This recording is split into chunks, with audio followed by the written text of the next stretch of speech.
Talisay City mopasiugda og Summer Sports Clinic. Nagkalain-laing mga sporting events ang mamahimo unyang salmutan. Si Jonah Carion sa report. 18 ka mga sports events nga naglangkob sa basketball, volleyball, tennis, swimming, boxing ug uban pa ang gitanyag sa Talisay City Sports Commission. Gisugdan ang registration sa mga mosalmot karong simanaha din gidagsa ang buhatan sa Sports Commission.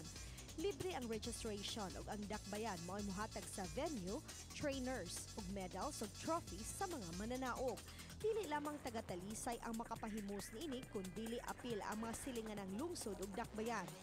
Mas gipadaghan sa Talisay City Sports Commission ang kapilian sa mga batanon nga sports events kay pipila ka mga kabataan karon nahook na sa gadgets samtang ang uban nalambigit sa ginadiling drogas. Ako sa mga demand sa mga parents ba na kana ang mga bata bitaw, ma'am, sige na lang bitaw ka na computer, gadgets, niya.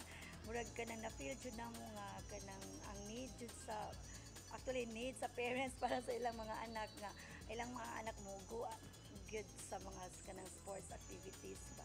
Kuan mo gud siya kanang sige ra po ko duha og cellphone ba ganahan po ko kanang ma-enhance akong pagduwa sa chess. Uban ni Marlon Melgazo, Jonah Carion, Balitang Bisdak.